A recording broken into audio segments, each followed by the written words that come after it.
Tonight, I'm going to tell you two stories. Two stories that seem harmless at first, the kind you'd brush off as nothing more than urban legends. But believe me when I say, there's something lurking beneath the surface. Something dark, waiting for the right moment to strike. The first story takes us to a house that should have been a sanctuary, a place for peace and comfort, but instead it became a living nightmare, a place where the walls themselves seemed to breathe and the shadows moved in ways that no light could explain. The second story follows two brothers, young and unaware of the horrors around them, who ventured into the woods and into a terror they couldn't possibly have understood. What they encountered wasn't just a monster, it was something far worse. These aren't just tales of haunted houses or things that go bump in the night. They're about the hidden evil that waits for the right moment, the moment when curiosity gets the best of us. So, if you're ready, sit tight and let's begin. The House on 2nd Street. There is a house on 2nd Street in Atchison, Kansas, that the locals avoid. It's not just a house, it's a place that feels alive. The peeling paint, the sagging roof, the faint smell of decay in the air. But it wasn't always like this. It was once a home, just like any other. But something happened there, something that lingers, waiting to be uncovered.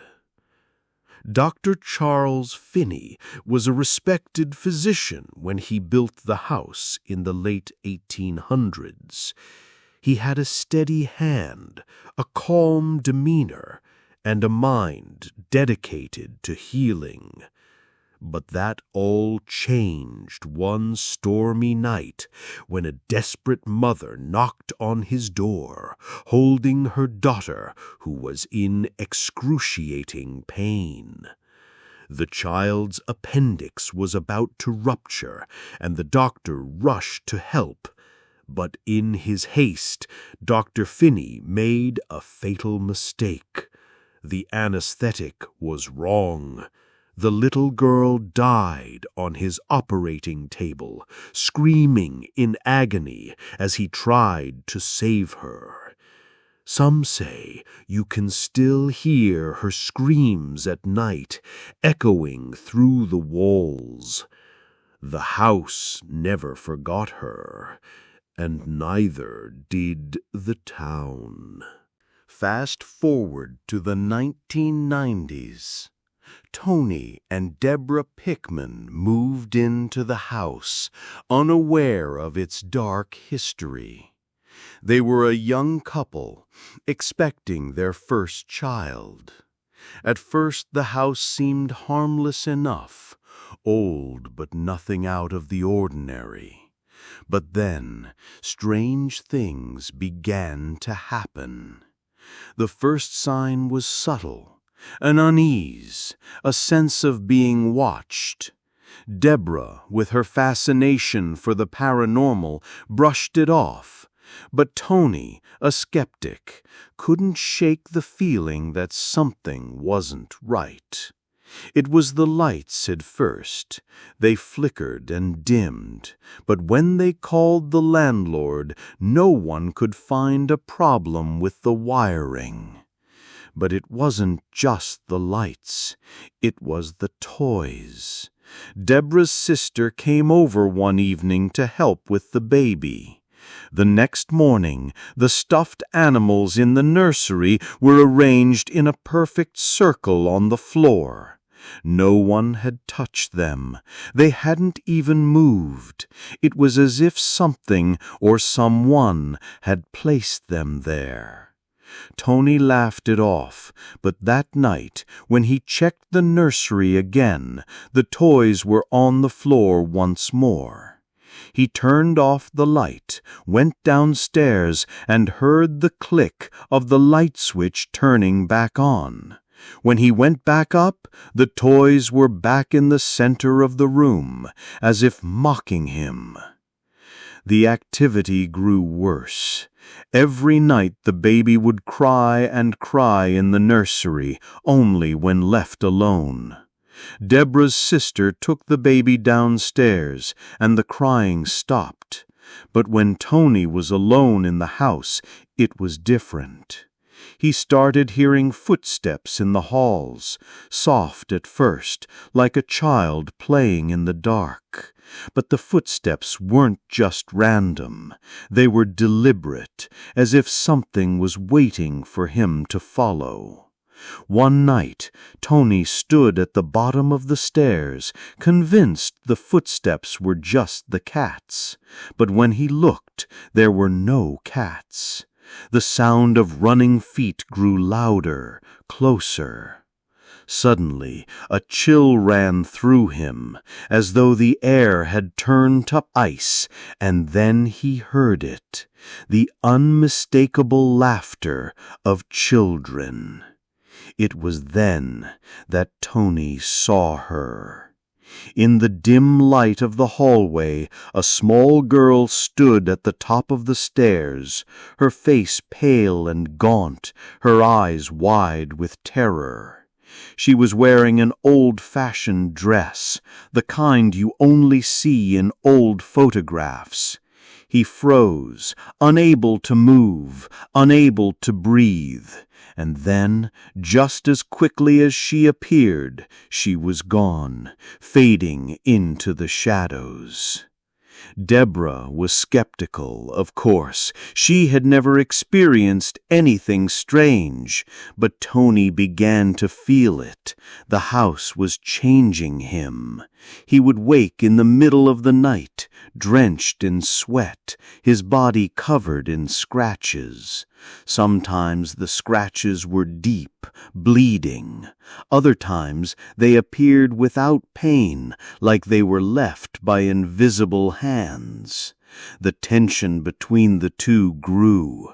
Deborah would see nothing, but Tony could feel it, a growing darkness in the house, something that wanted to break him. Every time he walked past the mirror, he swore his reflection looked wrong. His eyes were hollow, his face drawn and pale, like he was losing himself. One morning, after a restless night, Tony was in the kitchen when he turned to see the little girl again, standing in the doorway. But this time, she was not just watching, she was smiling. And the smile wasn't kind. It was a twisted, cruel grin, as though she knew something he didn't.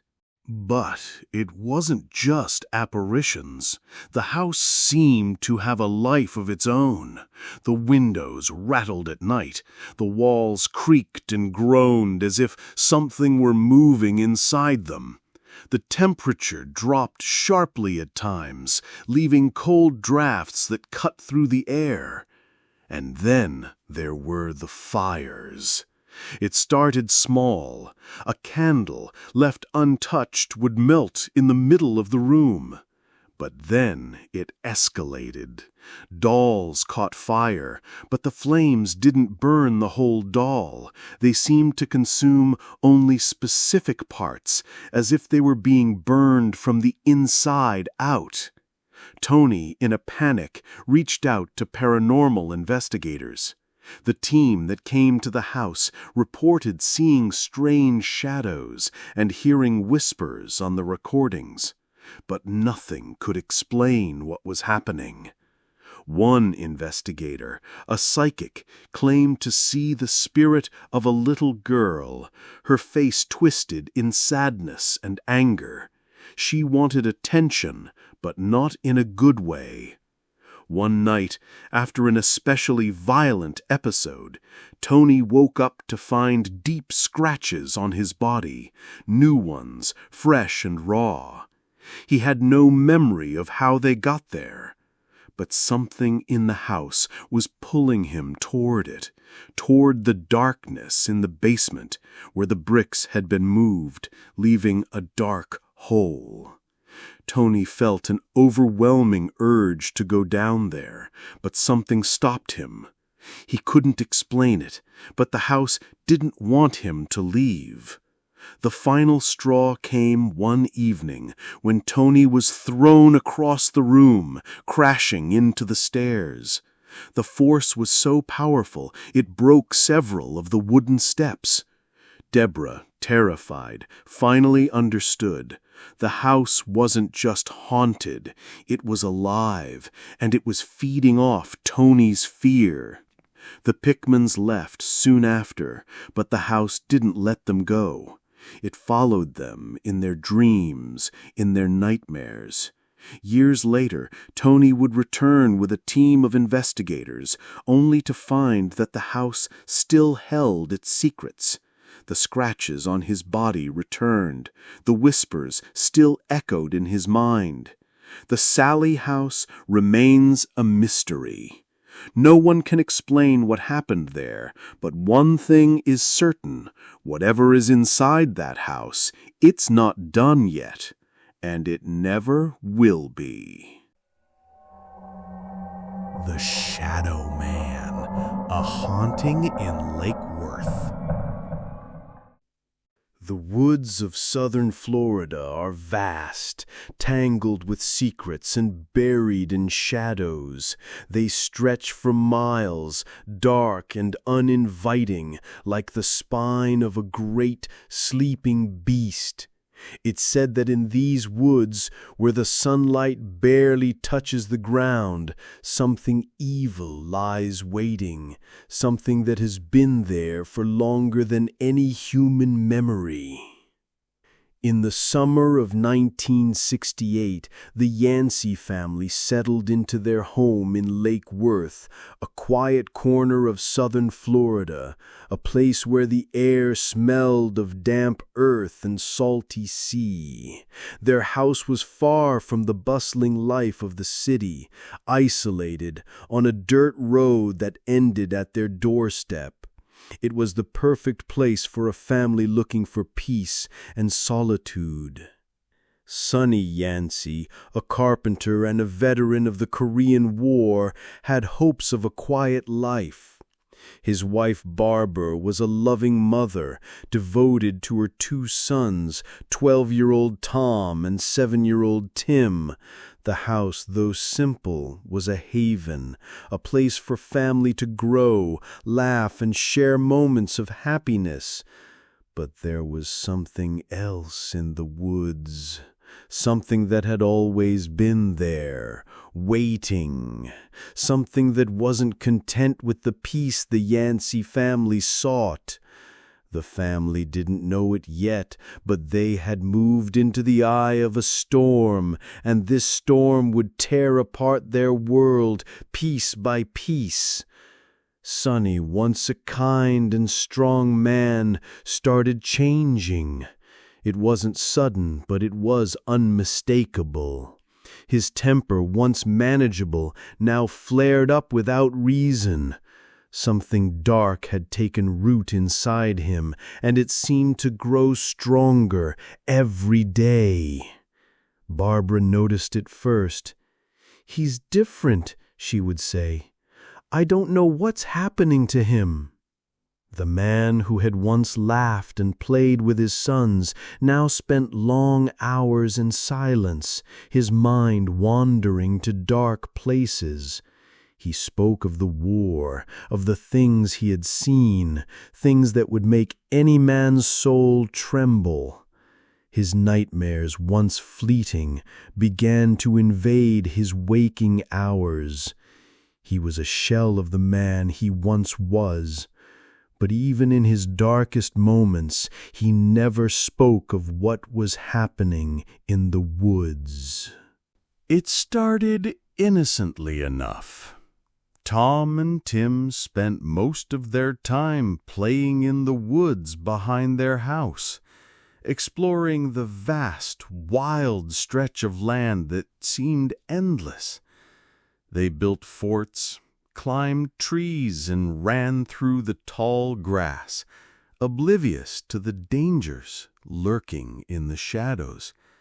But Tom began to feel it first, the sensation that they weren't alone, that something was watching them from the trees. At first, it was just a feeling, a creeping unease. The hairs on the back of his neck would rise for no reason, and his heart would start to race, as if something or someone was near.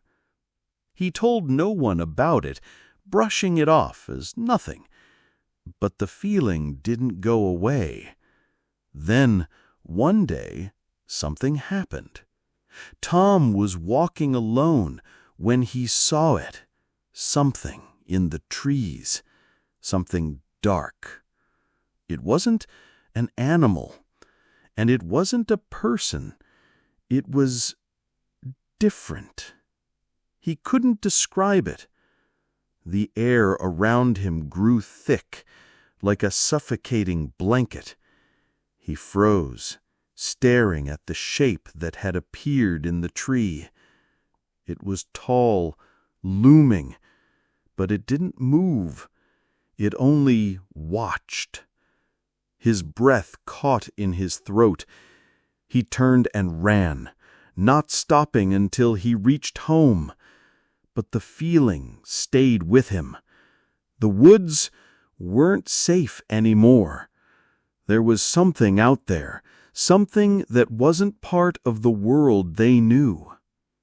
Tim, younger and more naive, continued to explore alone, unaware of the growing presence in the trees. He went further into the woods one afternoon, not realizing that something was following him. It wasn't just the sounds of the forest. There was something else. The trees seemed to move, to bend, as if something large was making its way down the branches. When he looked up, his eyes met something that wasn't supposed to be there. The figure in the tree was not human. It wasn't anything he had ever seen before. It was tall, dark, and as it descended from the branches, it made no sound, like a shadow slipping through the air. Tim screamed and ran home, but the shadow followed him in his mind, lingering long after he had reached the safety of his house. It wasn't long before the boys started hearing things that shouldn't be there.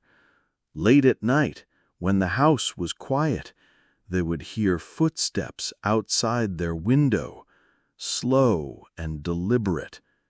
At first, they thought it was the wind, but the steps were too heavy, too intentional. Something was out there, just beyond the light, waiting. Tom tried to dismiss it, but Tim couldn't. He felt it in his bones. One night, he woke up to the sound of something scraping the walls of their room. He turned toward the window and saw it. A shadow, tall and shapeless, moving across the yard. His heart pounded in his chest as he stared at it, frozen in fear. "Tom," he whispered urgently, but his brother was deep in sleep. The shadow outside was too much for Tim to bear. He could feel it moving closer, its presence pressing against the house like a living thing. He jumped out of bed and ran to his parents, but when he got there, The shadow had already disappeared into the night. As the weeks passed, the atmosphere in the house grew thicker, more oppressive. Sonny's temper flared more often. The boys could feel the tension in the air, a weight that seemed to settle on their shoulders every time they crossed the threshold of their home. The house, once a sanctuary, had become a prison. Sonny, already battling his inner demons from the war, now found himself consumed by something else, something darker, something that had followed him from the woods. It was inside him, twisting his thoughts, turning his mind against his family. Tom started sleepwalking, walking out into the woods in the dead of night. He would wake up in the middle of the yard, his feet cold with dew, not knowing how he got there. He would stumble back to the house, but his parents, exhausted from trying to keep him safe, resorted to drastic measures. They barricaded the door, but it wasn't enough. The shadow was inside the house now. It was in their dreams, in the corners of their eyes, in the very air they breathed. Every night it came closer. It whispered in the dark, calling their names. And every time it came, the darkness seemed to grow stronger. One night, Tom was pulled into the woods again. This time, the shadow didn't wait for him to come to it. It came to the house. As Tom walked into the yard, his eyes fixed on the figure standing just beyond the trees, he realized something horrifying. The shadow wasn't just watching, it was waiting, planning, and it wasn't alone. The shadow moved closer, growing taller, more menacing. The boys screamed for their parents, but when they arrived, they found nothing. No shadow, no sign of anything. But they knew the Shadow Man was still there, lurking, watching, waiting. And they knew, deep down, that nothing would stop it, not the walls of the house, not the barricades, not their father's anger. The darkness, fed by fear, anger, and violence, had become something real, something tangible. It had taken root in the house, in the land, and in the very air they breathed. It was no longer just a presence that lingered at the edges of their perception, waiting for the right moment to strike. It had become one with them, an unshakable weight that pressed down on their souls. As Tim and Tom stood side by side, facing the darkness that had haunted them for so long, they realized one undeniable truth. Real evil, true evil, doesn't need to be summoned. It's always there, lurking, waiting for the perfect moment to strike.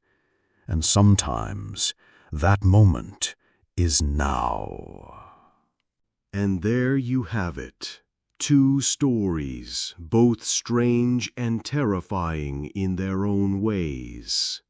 But what if I told you that the real horror is often not what we can see, but the things we can't? The shadows that follow us, the things that creep into our lives when we least expect it. Sometimes fear isn't just in the dark. It's in the spaces between our thoughts, the things that can't be explained. Now, I want to hear from you. Have you ever encountered a fear so real, so alive, that you couldn't shake it no matter how hard you tried? Share your stories in the comments below. What unseen terror has followed you? And if you enjoyed tonight's tales, don't forget to hit that subscribe button. There are plenty more stories, more mysteries, and more fears waiting for you in the darkness. Stay tuned, and remember, sometimes the scariest things are the ones we can't see.